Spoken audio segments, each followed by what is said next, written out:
ప్రభు యొక్క ఘనమైన నామాన్ని బట్టి ప్రతి ఒక్కరికి వందనాలు చెల్లిస్తూ ఉన్నాను. ఈ ఉదయకాలాన్ని మనం ఏం సాధించామనే దాని గురించి ఆలోచన చేస్తూ ఉన్నప్పుడు, అపోస్తుల కార్యాలు 12 అధ్యాయము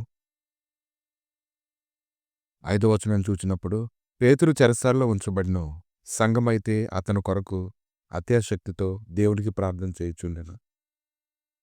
ఒక శ్రమ వచ్చింది. ఆ శ్రమను బట్టి ప్రతి ఒక్కరూ కృంగిపోవాల్సినటువంటి అవసరం వచ్చింది. పేతురైతే చెరసాలలో ఉంచబడ్డాడు అనేటువంటి విషయం ఎంతో మందికి హృదయంలోని ఎంతో దిగులు కలిగించింది. ఈరోజు ప్రతి స్థలంలోనూ ఏర్పాటు చేయబడుతున్నటువంటి విడుదలలు అనేక రకాలుగా ఉన్నాయి గానీ, దానికి తగినట్లుగానే సమస్యలు కూడా ఆ విడుదలను అధిగమించి పరిగెత్తడానికి ప్రయాసపడుతూ ఉన్నాయి. కనుక సమస్యలు అధికమవుతూ ఉన్నప్పుడు, ఇంక దిక్కుతోచనటువంటి పరిస్థితుల్లో ఏ సహాయము దొరకదు, ఇంక అయిపోయింది అనుకున్నటువంటి సమయాల్లోని సంఘమంతా అత్యాశక్తితో ప్రార్థన చేస్తూ ఉండడం అనేటువంటి వాక్యాన్ని మనం ధ్యానిస్తూ ఉన్నప్పుడు, దాంట్లో ఏముంది? ఈరోజు దాంట్లో ఏముందో అని నువ్వు చూడాలనుకున్నట్లయితే ఖచ్చితంగా నువ్వు అందరితో కలిసి ఏకీభవించి ప్రార్థన చేయడం అనేది నీ జీవితంలో ఉండాలి. 3వ వచనం నుంచి అపోస్తుల కార్యాలు 12 అధ్యాయము. ఇది యూదులకు ఇష్టమైన కార్యమని తెలుసుకొని పేతురును కూడా పట్టుకొనెను. ఆ దినములు పులియని రొట్టెల పండుగ దినములు. అతనిని పట్టుకొని చెరసాలలో వేయించి పస్కా పండుగైన పిమ్మట ప్రజల యొద్దకు అతని తేవలను ఉద్దేశించి అతని కావలి ఉండుటకు 4 చతుష్టయముల సైనికులను అతను అప్పగించెను. పేతురు చెరసాలలో ఉంచబడిను. సంఘమైతే అతని కొరకు అత్యాశక్తితో దేవునికి ప్రార్థన చేయుచుండెను. ఇప్పుడు నిరీక్షణకి ఆధారం ఏది? ఎలా అతను బయటికి రాగలడు? ఎవరైనా అతనికి రికమెండేషన్ చేస్తారా? లేకపోతే అతన్ని ఎవరైనా సరే బయటికి తీసుకొని రావడానికి తమకున్నటువంటి అధికారాన్ని అంతటినీ కూడా ఉపయోగించి అతను వెలుపలికి తీసుకొని వస్తారా? ప్రపంచమంతా నీకు వ్యతిరేకంగా ఉన్నప్పటికీ సంఘం చేసేటువంటి ప్రార్థన నీకు సహాయకరంగా ఉంటే నువ్వు ఖచ్చితంగా విడిపించబడతావు. నువ్వు ఊహించినటువంటి రీతిలో గొప్ప అద్భుతాన్ని నువ్వు చూస్తావు.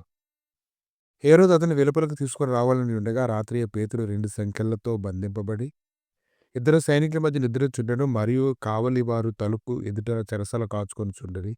ఇదిగో ప్రభు దూత అతని దగ్గర నిల్చుని అతడు ఉండిన గదిలో వెలుగు ప్రకాశించెను. ఇదంతా ప్రార్థన ద్వారా ఒకరి యొక్క ఆసక్తిని దేవుడు ఖచ్చితంగా చూస్తాడు. వారిని విశ్వాసంలో బలపరచాలని కోరుకుంటాడు. కొంతమంది వ్యక్తులు కలిసి ఏకీభవించి బలంగా ప్రార్థన చేస్తూ ఉన్నారంటే వారి విశ్వాసాన్ని ఆయన ఖచ్చితంగా అంగీకరిస్తారు. అపోస్తల కార్యాలు 12 అధ్యాయం ఎంతో విలువైనటువంటి అధ్యాయం అది. అప్పుడు దూత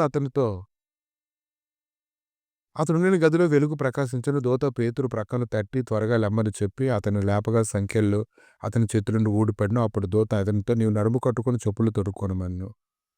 అతడు అలాగ చేసిన తర్వాత దూత నీ వస్త్రం పైన వేసుకొని నా వెంబడి రమ్మని అతనితో చెప్పాను. అతడు వెలుపలికి వచ్చి దూత వెంబడి వెళ్ళి దూత వలన జరిగినది నిజముగా గ్రహించనని గ్రహింపక తనకు దర్శనం కలిగినని తలంచెను.